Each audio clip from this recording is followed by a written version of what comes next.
নৈহাটির বড়মা কালীর নবনির্মিত মন্দির ও কোষ্ঠী পাথরের মূর্তি প্রতিষ্ঠার পর এই প্রথম অন্নকূট অনুষ্ঠান। তাই ৩,০০০ কেজির ভোগ নিবেদন করা হয় মাকে। ধর্ম হোক যার যার, বড়মা সবার। জাতি ধর্ম বর্ণ নির্বিশেষে সকল মানুষের মধ্যে নৈহাটির বড়মা কালীকে নিয়ে রয়েছে আলাদা ভক্তি উন্মাদনা।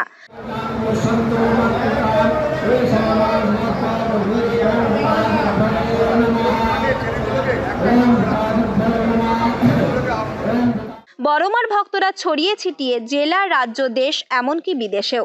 এবার তাই ৩,০০০ কেজির পোলাও ভোগ দিয়ে নৈহাটির বড়মার অন্নকূট মহোৎসব পালিত হচ্ছে।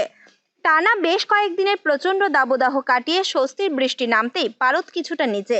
আর তাই রাজ্যের বিভিন্ন প্রান্ত থেকে ভক্তরা উপস্থিত হচ্ছেন এই উৎসব উপলক্ষে। সকাল থেকেই রোদকে উপেক্ষা করে মানুষের ভিড় লক্ষ্য করা যাচ্ছে অরবিন্দ রোডে বড়মা কালীর মন্দিরের সামনে। কড়া পুলিশি নিরাপত্তারও ব্যবস্থা করা হয়েছে অন্নকূট অনুষ্ঠান উপলক্ষে। দেশের নানা প্রান্ত থেকে ভক্তদের মাকে উৎসর্গ করা অর্থেই হয় এদিনের অন্নকূট উৎসব। উৎসব উপলক্ষে সাজিয়ে তোলা হয় গোটা মন্দির চত্বর এলাকা। নিষ্ঠার সঙ্গে রীতি মেনে হয় পুজো।